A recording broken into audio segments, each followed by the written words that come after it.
Jane Eyre, by Charlotte Bronte. Chapter 1. There was no possibility of taking a walk that day. We had been wandering indeed in the leafless shrubbery an hour in the morning. But since dinner, Mrs. Reed, when there was no company, dined early. The cold winter wind had brought with it clouds so sombre, and a rain so penetrating, that further outdoor exercise was now out of the question. I was glad of it. I never liked long walks, especially on chilly afternoons. Dreadful to me was the coming home in the raw twilight, with nipped fingers and toes, and a heart saddened by the chidings of Bessie, the nurse, and humbled by the consciousness of my physical inferiority to Eliza, John, and Georgiana Reed. The said Eliza, John, and Georgiana were now clustered round their mamma in the drawing-room. She lay reclined on a sofa by the fireside, and with her darlings about her, for the time neither quarrelling nor crying, looked perfectly happy.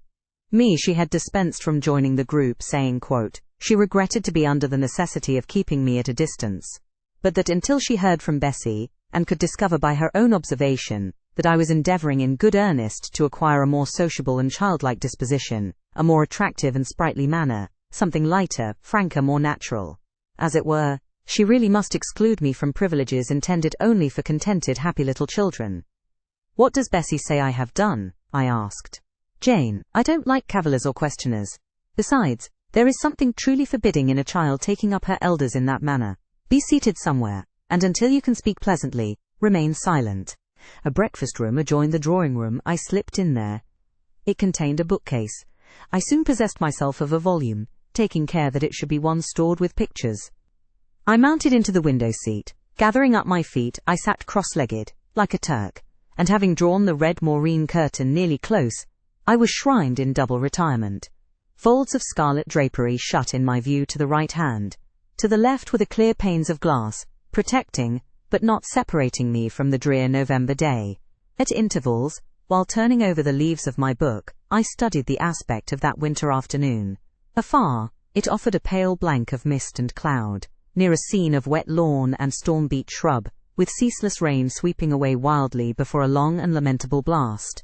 I returned to my book, Bewick's History of British Birds. The letterpress thereof I cared little for, generally speaking, and yet there were certain introductory pages that, child as I was, I could not pass quite as a blank.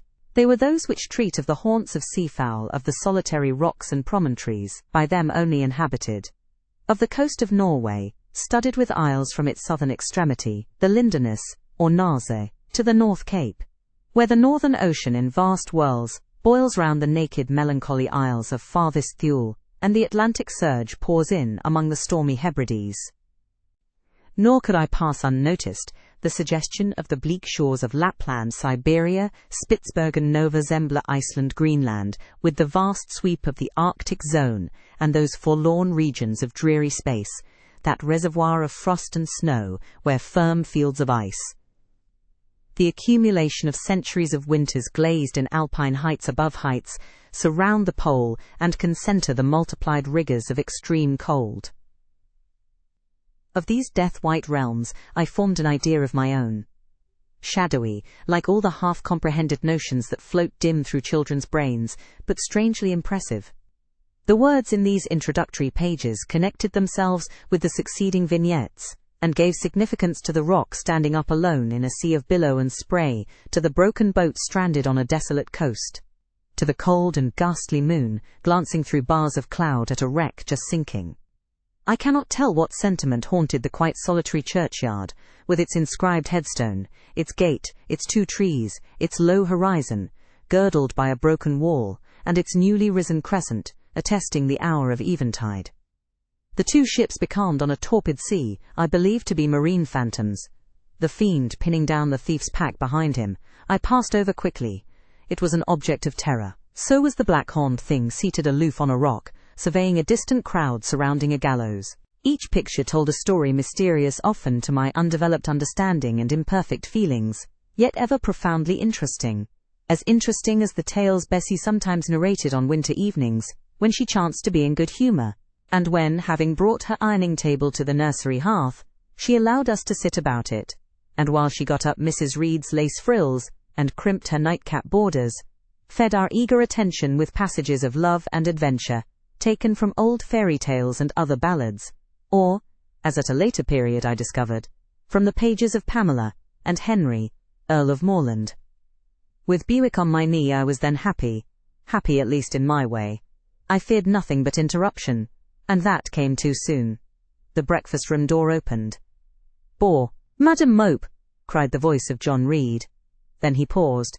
He found the room apparently empty. "Where the dickens is she?" he continued. "Lizzie. Georgie," calling to his sisters. "Joan is not here. Tell mamma she is run out into the rain. Bad animal." It is well I drew the curtain, thought I, and I wished fervently he might not discover my hiding place. Nor would John Reed have found it out himself, he was not quick either of vision or conception. But Eliza just put her head in at the door, and said at once, "She is in the window-seat, to be sure, Jack," and I came out immediately, for I trembled at the idea of being dragged forth by the said Jack. "What do you want?" I asked, with awkward diffidence. "Say what do you want, Master Reed," was the answer. "I want you to come here."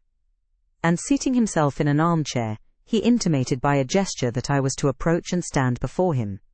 John Reed was a schoolboy of 14 years old, 4 years older than I, for I was but 10, large and stout for his age, with a dingy and unwholesome skin, thick lineaments in a spacious visage, heavy limbs and large extremities.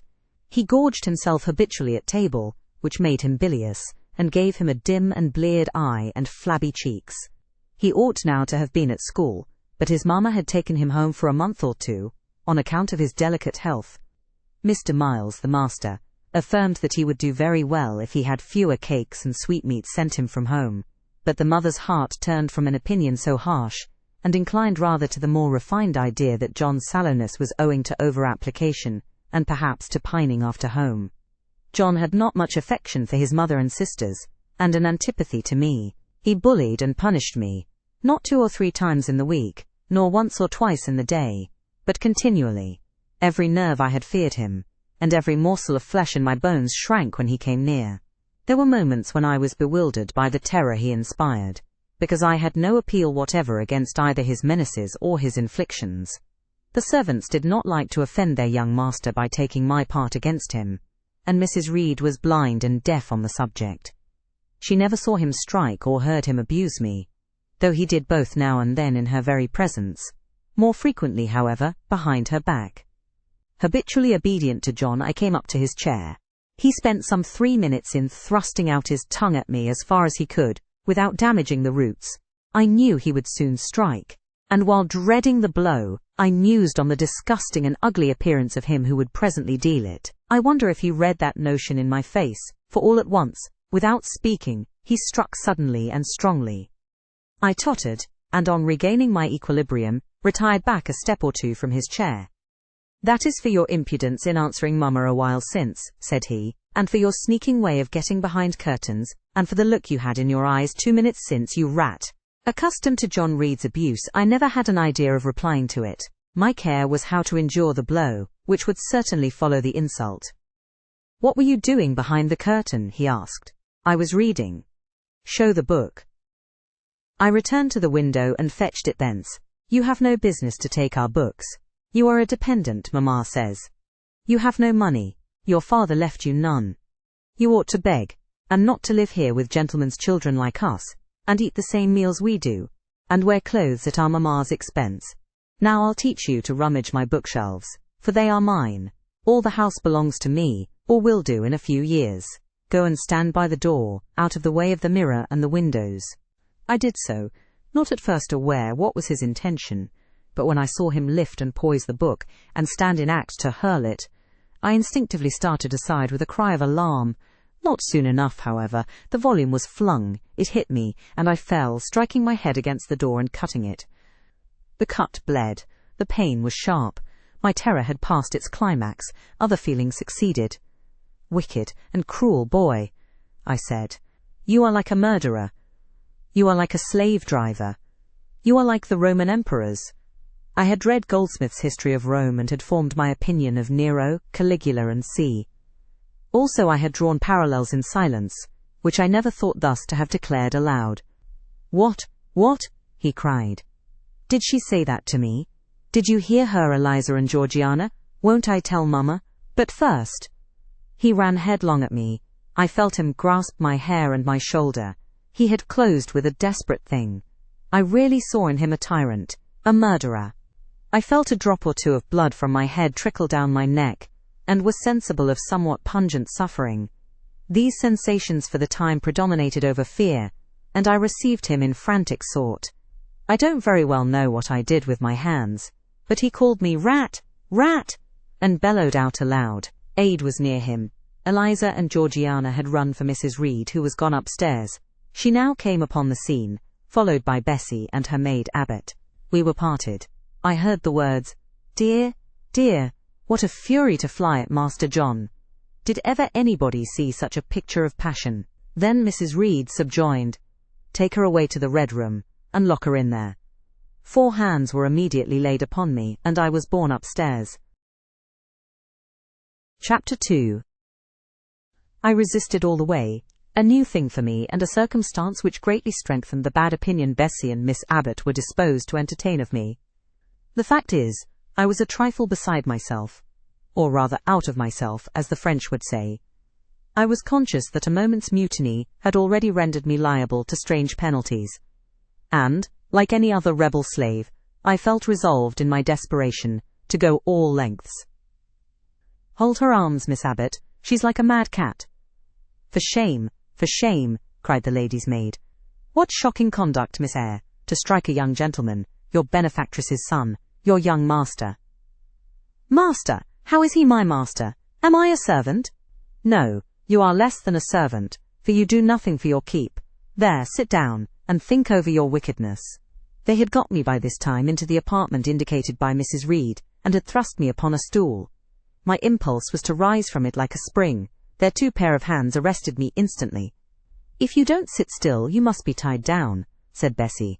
"Miss Abbott, lend me your garters, she would break mine directly." Miss Abbott turned to divest a stout leg of the necessary ligature. This preparation for bonds, and the additional ignominy it inferred, took a little of the excitement out of me. "Don't take them off," I cried. "I will not stir." In guarantee whereof, I attached myself to my seat by my hands. "Mind you don't," said Bessie, and when she had ascertained that I was really subsiding, she loosened her hold of me. Then she and Miss Abbott stood with folded arms, looking darkly and doubtfully on my face, as incredulous of my sanity. "She never did so before," at last said Bessie, turning to the Abigail, "but it was always in her," was the reply. "I've told Mrs. often my opinion about the child, and Mrs. agreed with me. She's an underhand little thing. I never saw a girl of her age with so much cover." Bessie answered not, but ere long, addressing me, she said, "You ought to be aware, miss, that you are under obligations to Mrs. Reed. She keeps you. If she were to turn you off, you would have to go to the poorhouse." I had nothing to say to these words. They were not new to me. My very first recollections of existence included hints of the same kind. This reproach of my dependence had become a vague sing-song in my ear, very painful and crushing, but only half intelligible. Miss Abbott joined in. "And you ought not to think yourself on an equality with the Mrs. Reed and Master Reed, because Mrs. kindly allows you to be brought up with them. They will have a great deal of money, and you will have none. It is your place to be humble, and to try to make yourself agreeable to them." "What we tell you is for your good," added Bessie, in no harsh voice. "You should try to be useful and pleasant, then perhaps you would have a home here. But if you become passionate and rude, Mrs. will send you away, I am sure." "Besides," said Miss Abbott, "God will punish her. He might strike her dead in the midst of her tantrums, and then where would she go? Come, Bessie, we will leave her. I wouldn't have her heart for anything. Say your prayers, Miss Eyre, when you are by yourself, for if you don't repent, something bad might be permitted to come down the chimney and fetch you away." They went, shutting the door, and locking it behind them. The Red Room was a square chamber, very seldom slept in, I might say never, indeed, unless when a chance influx of visitors at Gateshead Hall rendered it necessary to turn to account all the accommodation it contained. Yet it was one of the largest and stateliest chambers in the mansion. A bed supported on massive pillars of mahogany, hung with curtains of deep red damask, stood out like a tabernacle. In the centre, the 2 large windows, with their blinds always drawn down, were half shrouded in festoons and falls of similar drapery. The carpet was red. The table at the foot of the bed was covered with a crimson cloth. The walls were a soft fawn colour, with a blush of pink in it. The wardrobe, the toilet table, the chairs were of darkly polished old mahogany. Out of these deep surrounding shades rose high, and glared white, the piled-up mattresses and pillows of the bed, spread with a snowy Marseille counterpane. Scarcely less prominent was an ample cushioned easy-chair near the head of the bed, also white, with a footstool before it, and looking, as I thought, like a pale throne. This room was chill, because it seldom had a fire. It was silent, because remote from the nursery and kitchen. Solemn, because it was known to be so seldom entered. The housemaid alone came here on Saturdays, to wipe from the mirrors and the furniture a week's quiet dust, and Mrs. Reed herself, at far intervals, visited it to review the contents of a certain secret drawer in the wardrobe, where was stored divers parchments, her jewel casket, and a miniature of her deceased husband. And in those last words lies the secret of the Red Room, the spell which kept it so lonely in spite of its grandeur. Mr. Reed had been dead 9 years. It was in this chamber he breathed his last. Here he lay in state. Hence his coffin was borne by the undertaker's men. And since that day, a sense of dreary consecration had guarded it from frequent intrusion. My seat, to which Bessie and the bitter Miss Abbott had left me riveted, was a low ottoman, near the marble chimney-piece. The bed rose before me. To my right hand there was the high, dark wardrobe, with subdued, broken reflections varying the gloss of its panels to my left, with the muffled windows. A great looking-glass between them repeated the vacant majesty of the bed and room. I was not quite sure whether they had locked the door, and when I dared move I got up and went to see. Alas, yes, no jail was ever more secure. Returning, I had to cross before the looking-glass. My fascinated glance involuntarily explored the depth it revealed. All looked colder and darker in that visionary hollow than in reality, and the strange little figure there gazing at me, with a white face and arms specking the gloom, and glittering eyes of fear moving where all else was still, had the effect of a real spirit. I thought it like one of the tiny phantoms, half fairy, half imp, Bessie's evening stories represented as coming out of lone, ferny dells in moors, and appearing before the eyes of belated travellers.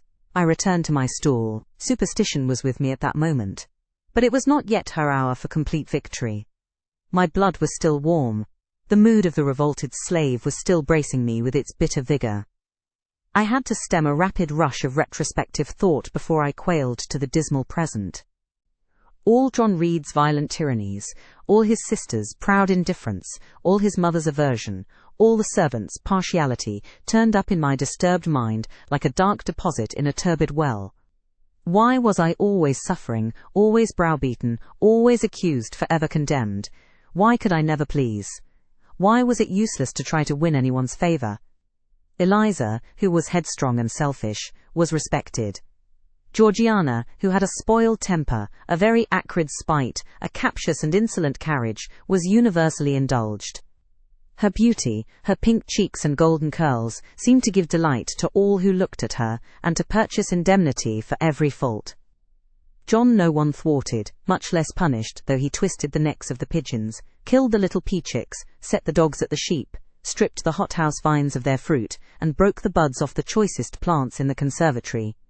He called his mother old girl too, sometimes reviled her for her dark skin, similar to his own, bluntly disregarded her wishes, not unfrequently tore and spoiled her silk attire, and he was still her own darling. I dared commit no fault. I strove to fulfill every duty, and I was termed naughty and tiresome, sullen and sneaking, from morning to noon, and from noon to night. My head still ached and bled with the blow and fall I had received. No one had reproved John for wantonly striking me, and because I had turned against him to avert farther irrational violence, I was loaded with general opprobrium. Unjust, unjust, said my reason, forced by the agonizing stimulus into precocious though transitory power. And resolve, equally wrought up, instigated some strange expedient to achieve escape from insupportable oppression, as running away, or if that could not be effected, never eating or drinking more, and letting myself die. What a consternation of soul was mine that dreary afternoon! How all my brain was in tumult, and all my heart in insurrection! Yet in what darkness, what dense ignorance was the mental battle fought! I could not answer the ceaseless inward question, why I thus suffered, now at the distance of I will not say how many years. I see it clearly. I was at discord in Gateshead Hall. I was like nobody there. I had nothing in harmony with Mrs. Reed or her children, or her chosen vassalage. If they did not love me, in fact, as little did I love them. They were not bound to regard with affection a thing that could not sympathize with one amongst them, a heterogeneous thing, opposed to them in temperament, in capacity, in propensities, a useless thing, incapable of serving their interest or adding to their pleasure, a noxious thing, cherishing the germs of indignation at their treatment, of contempt of their judgment. I know that had I been a sanguine, brilliant, careless, exacting, handsome, romping child, though equally dependent and friendless, Mrs. Reed would have endured my presence more complacently. Her children would have entertained for me more of the cordiality of fellow feeling. The servants would have been less prone to make me the scapegoat of the nursery. Daylight began to forsake the Red Room. It was past 4 o'clock, and the beclouded afternoon was tending to drear twilight. I heard the rain still beating continuously on the staircase window, and the wind howling in the grove behind the hall. I grew by degrees cold as a stone, and then my courage sank. My habitual mood of humiliation, self-doubt, forlorn depression, fell damp on the embers of my decaying ire. All said I was wicked, and perhaps I might be so. What thought had I been but just conceiving of starving myself to death? That certainly was a crime. And was I fit to die? Or was the vault under the chancel of Gateshead Church an inviting bourne? In such vault, I had been told, did Mr. Reed lie buried. And led by this thought to recall his idea, I dwelt on it with gathering dread. I could not remember him, but I knew that he was my own uncle, my mother's brother, that he had taken me when a parentless infant to his house, and that in his last moments he had required a promise of Mrs. Reed that she would rear and maintain me as one of her own children. Mrs. Reed probably considered she had kept this promise, and so she had, I dare say, as well as her nature would permit her. But how could she really like an interloper not of her race, and unconnected with her after her husband's death, by any tie? It must have been most irksome to find herself bound by a hard-wrung pledge, to stand in the stead of a parent to a strange child she could not love, and to see an uncongenial alien, permanently intruded on her own family group. A singular notion dawned upon me. I doubted not, never doubted, that if Mr. Reed had been alive he would have treated me kindly. And now, as I sat looking at the white bed and overshadowed walls, occasionally also turning a fascinated eye towards the dimly gleaming mirror, I began to recall what I had heard of dead men troubled in their graves by the violation of their last wishes, revisiting the earth to punish the perjured and avenge the oppressed. And I thought Mr. Reed's spirit, harassed by the wrongs of his sister's child, might quit its abode, whether in the church vault or in the unknown world of the departed, and rise before me in this chamber. I wiped my tears and hushed my sobs, fearful lest any sign of violent grief might waken a preternatural voice to comfort me, or elicit from the gloom some haloed face, bending over me with strange pity. This idea, consolatory in theory, I felt would be terrible if realized. With all my might I endeavored to stifle it. I endeavored to be firm. Shaking my hair from my eyes, I lifted my head, and tried to look boldly round the dark room. At this moment a light gleamed on the wall. Was it, I asked myself, a ray from the moon penetrating some aperture in the blind? No, moonlight was still, and this stirred. While I gazed, it glided up to the ceiling and quivered over my head. I can now conjecture readily that this streak of light was, in all likelihood, a gleam from a lantern carried by someone across the lawn. But then, prepared as my mind was for horror, shaken as my nerves were by agitation, I thought the swift darting beam was a herald of some coming vision from another world. My heart beat thick, my head grew hot, a sound filled my ears, which I deemed the rushing of wings. Something seemed near me. I was oppressed, suffocated. Endurance broke down. I rushed to the door and shook the lock in desperate effort. Steps came running along the outer passage. The key turned. Bessie and Abbot entered. "Miss Eyre, are you ill?" said Bessie. "What a dreadful noise! It went quite through me," exclaimed Abbot. "Take me out. Let me go into the nursery," was my cry. "What for? Are you hurt? Have you seen something?" again demanded Bessie. "Oh, I saw a light, and I thought a ghost would come." I had now got hold of Bessie's hand, and she did not snatch it from me. "She has screamed out on purpose," declared Abbot in some disgust. "And what a scream!" If she had been in great pain one would have excused it, But she only wanted to bring us all here. I know her naughty tricks." "What is all this?" demanded another voice peremptorily, and Mrs. Reed came along the corridor, her cap flying wide, her gown rustling stormily. "Abbott and Bessie, I believe I gave orders that Jane Eyre should be left in the Red Room till I came to her myself." "Miss Jane screamed so loud, ma'am," pleaded Bessie. "Let her go," was the only answer. "Loose Bessie's hand, child. You cannot succeed in getting out by these means, be assured. I abhor artifice, particularly in children. It is my duty to show you that tricks will not answer. You will now stay here an hour longer, and it is only on condition of perfect submission and stillness that I shall liberate you then." "Oh, aunt, have pity, forgive me. I cannot endure it. Let me be punished some other way. I shall be killed if—" Silence. This violence is almost repulsive, and so, no doubt, she felt it. I was a precocious actress in her eyes. She sincerely looked on me as a compound of virulent passions, mean spirit, and dangerous duplicity. Bessie and Abbott having retreated, Mrs. Reed, impatient of my now frantic anguish and wild sobs, abruptly thrust me back and locked me in, without farther parley. I heard her sweeping away, and soon after she was gone, I suppose I had a species of fit. Unconsciousness closed the scene. Chapter 3. The next thing I remember is waking up with a feeling as if I had had a frightful nightmare, and seeing before me a terrible red glare, crossed with thick black bars.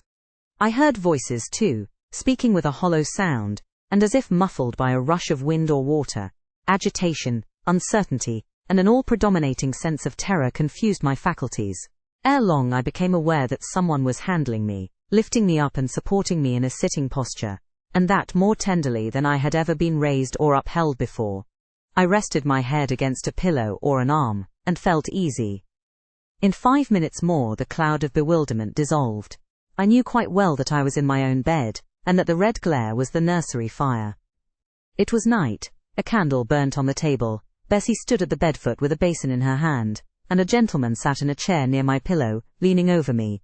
I felt an inexpressible relief, a soothing conviction of protection and security, when I knew that there was a stranger in the room, an individual not belonging to Gateshead, and not related to Mrs. Reed.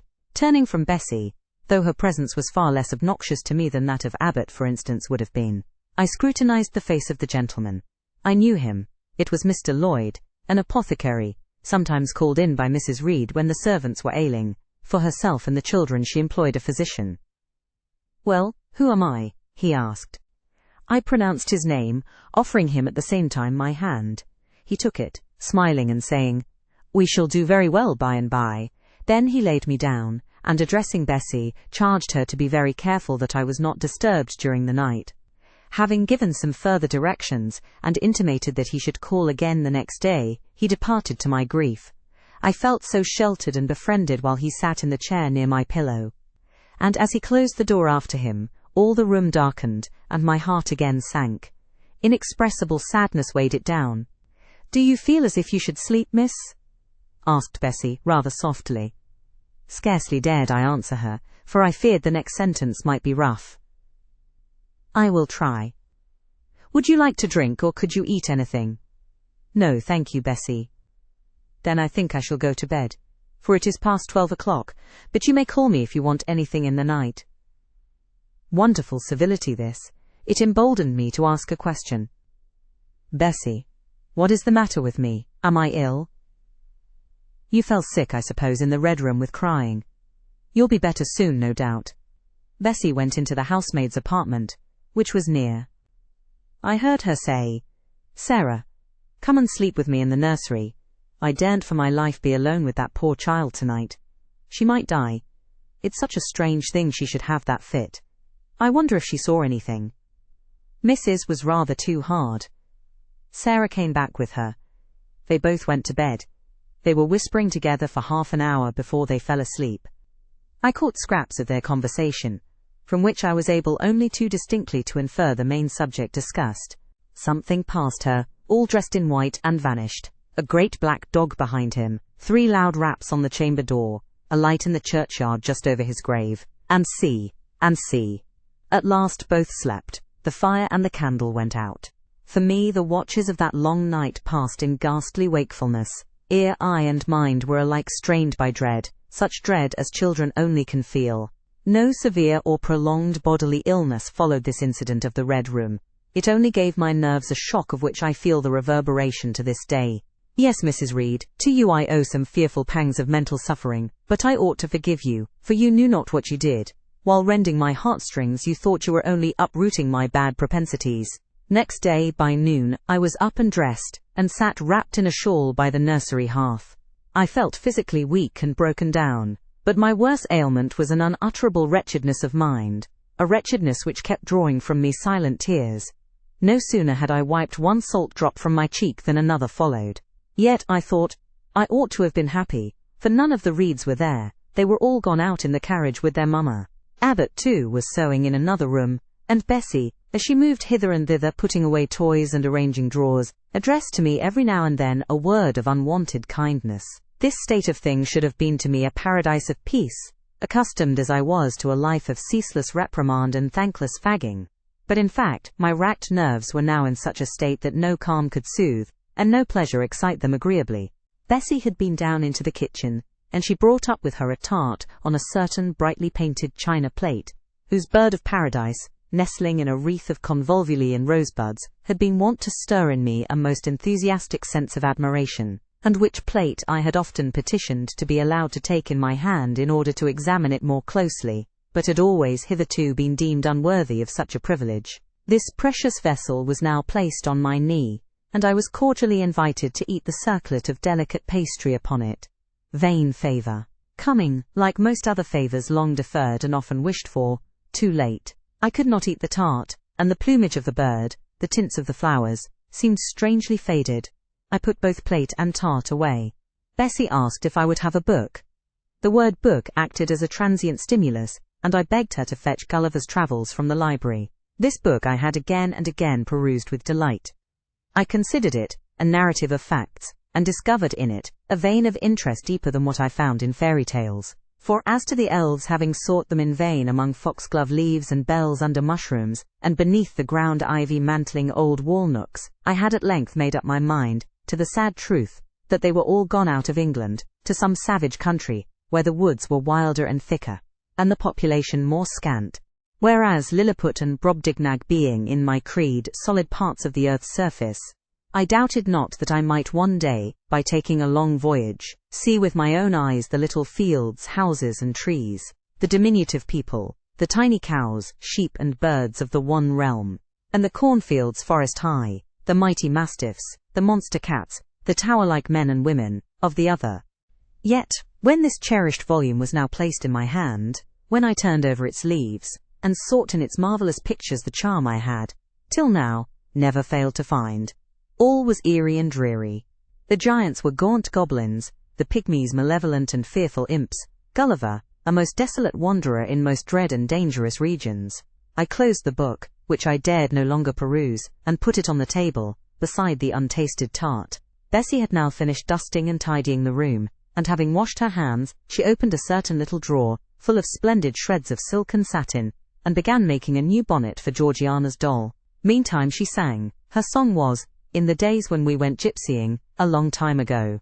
I had often heard the song before, and always with lively delight, for Bessie had a sweet voice.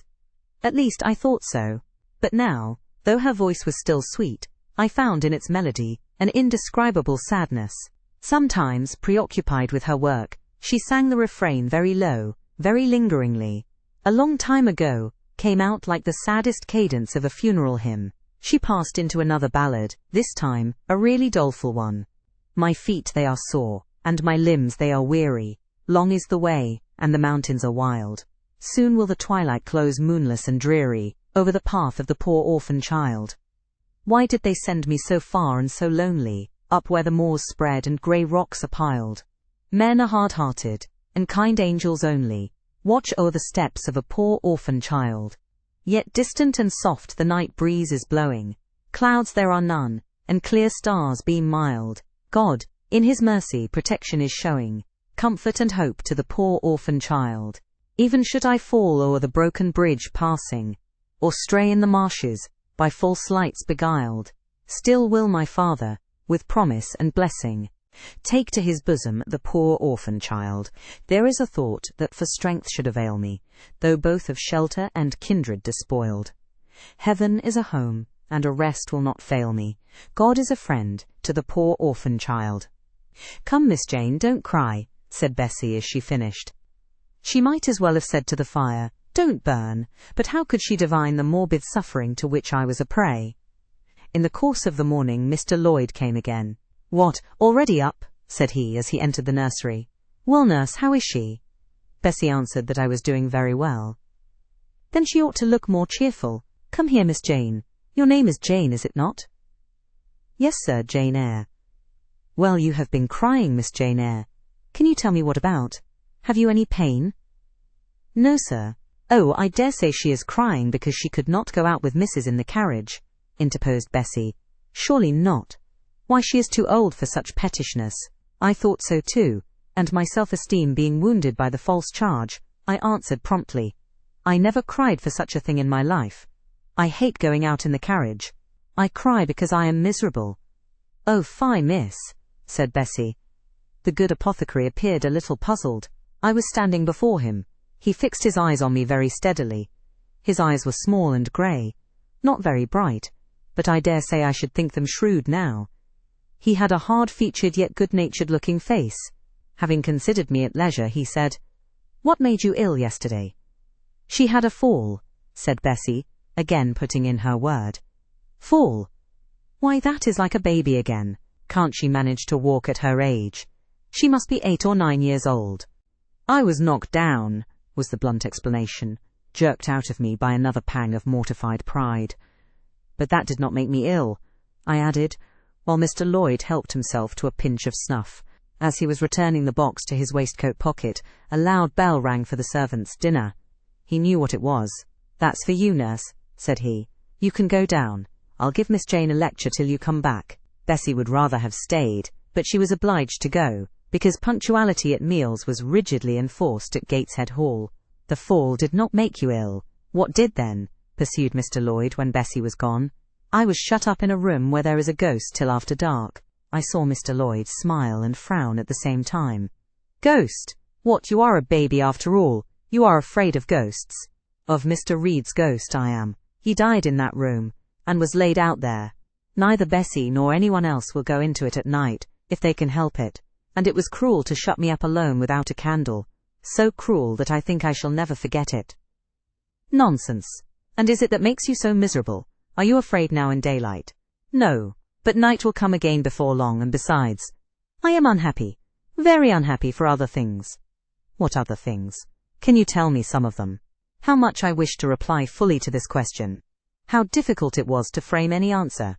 Children can feel, but they cannot analyze their feelings, and if the analysis is partially effected in thought, they know not how to express the result of the process in words.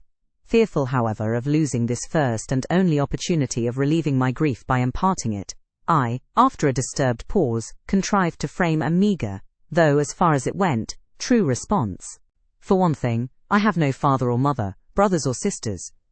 You have a kind aunt and cousins. Again I paused, then bunglingly announced, but John Reed knocked me down, and my aunt shut me up in the Red Room. Mr. Lloyd a second time produced his snuff-box. Don't you think Gateshead Hall a very beautiful house? Asked he. Are you not very thankful to have such a fine place to live at? It is not my house, sir, and Abbot says I have less right to be here than a servant. Pooh, you can't be silly enough to wish to leave such a splendid place.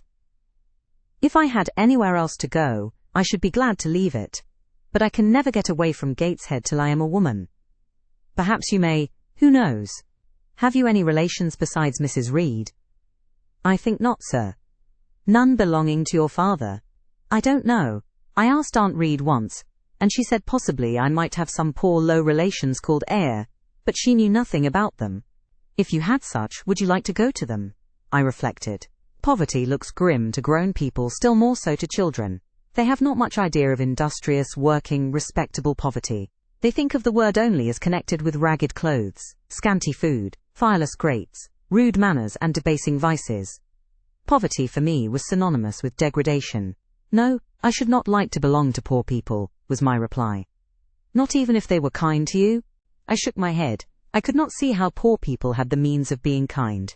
And then to learn to speak like them, to adopt their manners, to be uneducated, to grow up like one of the poor women I saw sometimes nursing their children or washing their clothes at the cottage doors of the village of Gateshead. No, I was not heroic enough to purchase liberty at the price of caste. But are your relatives so very poor? Are they working people? I cannot tell. Aunt Reed says if I have any, they must be a beggarly set. I should not like to go a-begging. Would you like to go to school? Again I reflected I scarcely knew what school was. Bessie sometimes spoke of it as a place where young ladies sat in the stocks, wore backboards, and were expected to be exceedingly genteel and precise. John Reed hated his school, and abused his master, but John Reed's tastes were no rule for mine, and if Bessie's accounts of school discipline, gathered from the young ladies of a family where she had lived before coming to Gateshead, was somewhat appalling, her details of certain accomplishments, attained by these same young ladies, were, I thought, equally attractive. She boasted of beautiful paintings of landscapes and flowers by them executed, of songs they could sing and pieces they could play, of purses they could net, of French books they could translate, till my spirit was moved to emulation as I listened. Besides, school would be a complete change. It implied a long journey, an entire separation from Gateshead, an entrance into a new life. I should indeed like to go to school, was the audible conclusion of my musings. Well, well, who knows what may happen, said Mr. Lloyd, as he got up. The child ought to have change of air and scene, he added, speaking to himself. Nerves not in a good state. Bessie now returned. At the same moment the carriage was heard rolling up the gravel walk. Is that your mistress, nurse? asked Mr. Lloyd. I should like to speak to her before I go. Bessie invited him to walk into the breakfast room, and led the way out. In the interview which followed between him and Mrs. Reed, I presume, from after occurrences, that the apothecary ventured to recommend my being sent to school, and the recommendation was no doubt readily enough adopted, for as Abbott said in discussing the subject with Bessie, when both sat sewing in the nursery one night after I was in bed and as they thought asleep, Mrs. was, she dared say, glad enough to get rid of such a tiresome, ill-conditioned child, who always looked as if she were watching everybody, and scheming plots underhand. Abbott, I think, gave me credit for being a sort of infantine Guy Fawkes. On that same occasion I learned for the first time, from Miss Abbott's communications to Bessie, that my father had been a poor clergyman, that my mother had married him against the wishes of her friends, who considered the match beneath her, that my grandfather Reed was so irritated at her disobedience, he cut her off without a shilling, that after my mother and father had been married a year, the latter caught the typhus fever, while visiting among the poor of a large manufacturing town, where his curacy was situated, and where that disease was then prevalent, that my mother took the infection from him, and both died within a month of each other. Bessie, when she heard this narrative, sighed, and said, Poor Miss Jane is to be pitied too, Abbott. Yes, responded Abbott, if she were a nice pretty child, one might compassionate her forlornness.